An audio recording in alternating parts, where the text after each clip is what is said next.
嚟到英超第10輪嘅賽事，今次曼城呢就會係返到去主場伊蒂哈特迎戰般尼茅夫。咁對上一個幾星期呢，曼城先至啱啱經歷完連續3場嘅作客賽事，而最後出到嚟嘅賽果就都算係咁啦，叫做係有2勝1負，不過不失。咁但係好可惜啦，呢2勝呢就都會係嚟自歐聯同埋聯賽杯方面，因為英超對上一輪作客呢，曼城就係失咗分，俾阿士東維拉，一下子呢就俾人踢翻落去第5嘅位置，同榜首呢已經係有成6分嘅距離，咁所以英超方面就真係要加把勁，唔好再亂咁失分啦。咁睇一睇翻曼城嚟緊嘅英超賽程，其實我之前呢都有提過，咁就係曼城經歷完3連作客之後，接落嚟呢雖然係有翻3連主場，咁但係就都可以話係場場硬仗啦。踢完今次嘅般尼茅夫，去到歐聯呢，曼城就要踢多蒙特，咁跟住國際賽期之前，亦都係要硬撼上屆冠軍嘅利物浦，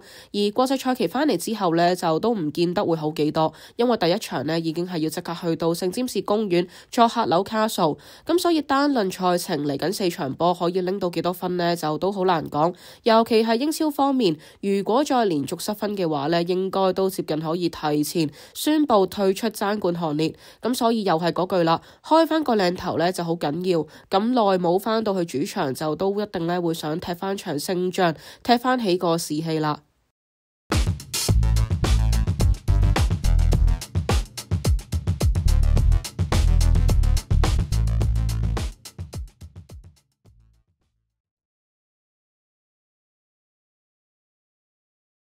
咁今次曼城對住嘅般尼茅夫，驟眼望落呢，就都可以話係一個好可怕嘅對手。事關佢哋喺領隊伊拉奧拿嘅帶領底下，成績就係越嚟越好。望一望翻而家英超個積分榜呢，般尼茅夫甚至係排得仲前過曼城，暫時就係以5勝3和1負18分排緊第2，僅次於榜首嘅阿仙奴。咁英超踢完9輪都仲排緊第2呢，就一定唔係講笑，唔係靠運氣嘅。咁尤其就係你要記住，般尼茅夫今個夏天係俾人拆骨拆得最勁嘅其中一隊，成條後防呢基本上接近係冇剩，侯辛去咗皇家馬德里，薩巴黎呢就去咗巴黎聖日耳門，而卻基斯就係過咗檔同樣踢英超嘅利物浦。咁隨便數一數，般尼茅夫上季條後防去親嘅，基本上就都一定係大球會，咁所以一下子後防冇咗3個咁重要嘅球員，個影響呢就都係可想而知。咁但係偏偏喺一個咁樣大家都以為俾人拆完骨，佢哋表現會大跌嘅前提下，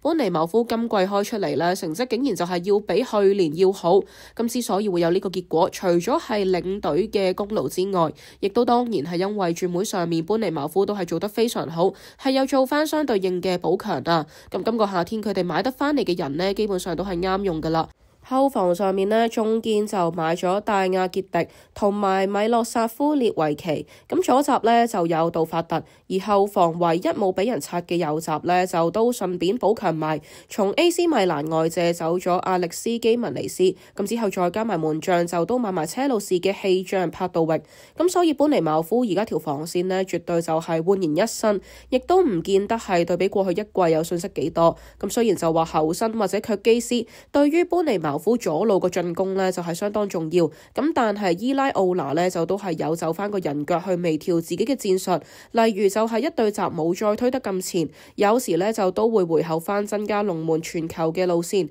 而同時呢亦都係冇強求需要好似踢到卻基斯咁樣成個逆風爆落底，咁反而呢就係會玩翻少少傳統閘位 overlap、underlap 跟住傳中，咁所以呢，伊拉奧拿戰術上個靈活性就都係令到般尼茅夫感受唔到俾人拆骨嘅後遺症，亦都係令到一啲球員呢可以更加好咁發揮自己。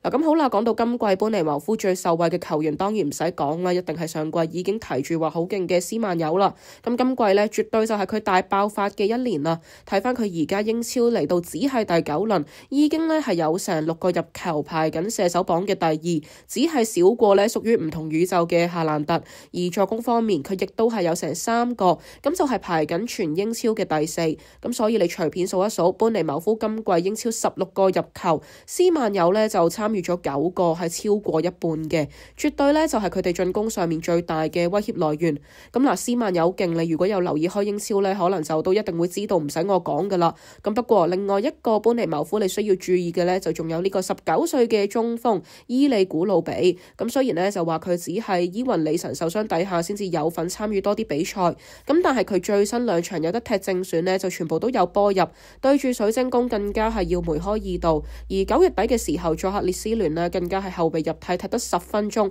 就都幫般尼茅夫呢絕和拎到1分。咁所以如果你考慮翻佢今季英超只係踢得165分鐘，但係都有成3個入球，咁即係話呢，佢平均55分鐘就會入你1球波。咁所以就都唔可以淨係太過關注斯曼友，而忽略咗呢個伊利古魯比啦。咁哪怕係伊雲利神復出正選，佢只係後備出嚟呢，就都係會有相當嘅殺傷力。咁呢一點呢，就都要留意翻啦。咁所以呢，般尼茅夫今季成績有，球員表現大突破亦都係有，可能呢就都係有需要驚嘅一支球隊啦。咁但係真係俾佢嚇到之前呢，就都可以冷靜啲分析一下佢哋真實賽場上嘅表現先。因為如果細心啲睇般尼茅夫今季嘅成績呢，原來就好大部分都係靠佢哋嘅主場撐起。咁頭先講過啦，佢哋而家成績暫時就係5勝3和1負。咁但係原來其中2和1負就全部都係客場發生。今季般尼茅夫4場客場入邊係和列斯聯、和水晶宮、輸利物浦，唯一呢就係叫做贏過熱刺。咁但係般尼茅夫客場嘅問題就唔單單用輸波咁簡單就可以解釋得完。因為如果你睇埋佢哋客場嘅失波數字，竟然就係4場可以失到去9球咁多，亦即係話般尼茅夫今季去到今日為止，全季落嚟呢11個失波入邊有超過80%呢係喺客場發生。咁其實就都反映到佢哋又係一隊客場腳軟嘅球隊啦。咁所以啦，而家即使佢哋英超積分榜方面係排到上去第2，咁但係因為今次係需要作客嚟到伊蒂哈德，咁就都可以合理預期佢哋呢個客場嘅頹勢係會延續翻。咁呢個講法呢，其實亦都係有歷史往績嘅支持啦。因為望翻2隊對賽嘅歷史，原來自從般尼茅夫2015年首次升上英超開始，10年期間曼城主場呢係一次都未試過失分俾般尼茅夫，咁就係講緊和波呢都係未試過嘅。咁所以我自己而言呢，就都係樂觀曼城今次係可以順利全取3分，唔使太過擔心。咁好啦，好快講完一啲場波嘅背景呢，實質般尼茅夫嘅踢法就留翻一陣再講。而家就先睇咗兩邊嘅傷員同埋預計陣容先啦。咁今場波嚟講呢，其實就兩隊都有好消息。曼城方面，洛迪、夏蘭特全部都可以回歸。咁而般尼茅夫方面，伊雲利神呢亦都係相信可以復出。咁所以簡單講就係今場兩邊都係接近冇傷員，可以喺一個陣容相對完整嘅情況下較量。咁所以呢，預計陣容方面就先講咗曼城先啦。咁曼城門將當拿龍馬，後防 Nico O'Reilly 加華迪奧、Ruben Dias 搭紐尼斯，中場 Nico 雷恩達斯福等，左邊呢就沙菲由，右邊 Bernardo， 中場夏蘭特。嗱，咁簡單講呢，基本上就係除咗 Nico Gonzalez 之外，就都會係用翻一啲上場聯賽杯嘅時候特登收起咗嘅球員嘅。咁而之後啦，輪到般尼茅夫方面，門將帕杜域，後防杜法特、新尼斯、戴亞傑迪同埋亞歷斯基文尼斯，中場呢就有 Alex Scott、Taylor Adams 同埋古華特。咁之後左邊斯曼友，右邊泰華尼亞，中鋒呢就預計伊雲利神呢復出攞翻個正選位嘅。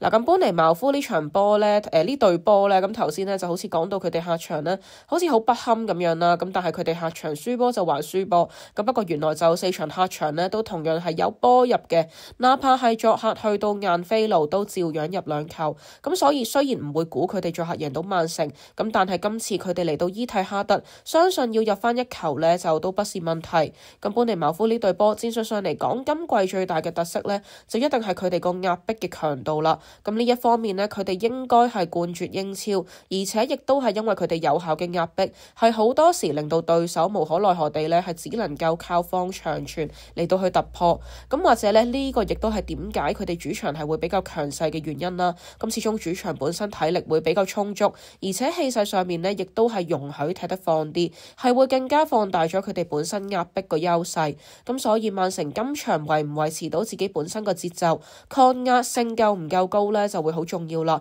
最理想嘅局面，你問我呢，其實就一定係會想有洛迪復出，搭住 Nico Gonzalez，甚至加埋 John Stones 呢，踢埋個右中堅嚟到去增加翻中場個穩定度。與此同時呢，係可以有翻啲有質量嘅傳送嚟到策動進攻。咁但係洛迪個狀況就未明，哪怕復出呢，亦都可能要打折。咁所以呢，曼城今次條中後場係會有壓力，未必可以猜得太過輕鬆。咁然之後呢，另外要留意嘅就都係般尼茅夫邊線上面嘅進攻啦。左翼嘅斯曼友就唔特別強調啦。咁但係有時就算唔係斯曼友，左閘嘅杜法特頭先提過，佢覆蓋面呢都高嘅，要小心佢啲 overlap 同埋傳中。咁斯曼友呢就有可能插翻入中間去接應。咁所以邊路上尤其要小心般尼茅夫嘅左路反擊，因為利物浦主場踢般尼茅夫嘅時候呢，失兩球，其實就都係輸類似嘅嘢。咁曼城呢係應該要引以為戒啦。咁所以其實今場呢，就唔建議曼城兩閘擺太過突破型嘅 wing， 因為容易失控球權啊嘛。咁所以尤其右邊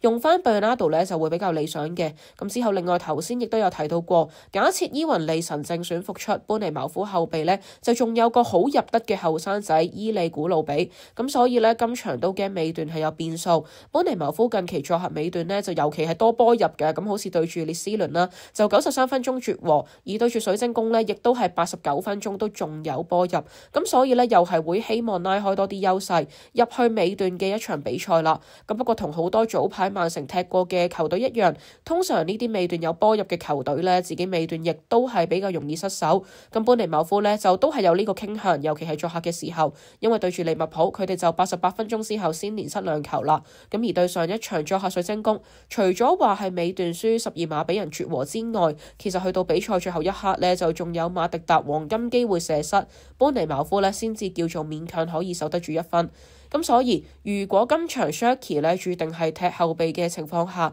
曼城呢似係尾段都會多機會，亦因為係咁啦。今場波主要呢就都係考驗曼城中後場嘅抗壓能力，可唔可以喺般尼茅夫比較高強度嘅逼搶底下仍然成功組織，定還是係要學翻其他球隊呢用翻長傳嚟到去突破。咁如果前者呢對中後場嘅要求就比較高啦，如果後者呢可能就比較適合用翻馬穆什。咁所以曼城尤其而家冇晒傷員嘅底下，隊入邊呢就係可以咧根據唔同比賽嚟到去用嘅球員，咁呢度可能就考翻哥迪奧拿個用人上面用得唔得意啦。咁但係點都好啦，考慮翻般尼茅夫作客場均失兩球以上，咁所以都相信呢今場係會比較多波入嘅，曼城大概就可以啦，以3-1獲勝啦。我預計比賽前段尤其係馬穆什 Shaqiri 冇得正選嘅狀態下，相信入球呢都繼續係會過度依賴夏蘭特嘅。咁但係今場就睇好後備有貢獻。咁至於失波方面呢，相信曼城有機會係會輸啲基本嘢，簡單一腳送邊路推進傳中就輸般尼茅夫一粒。咁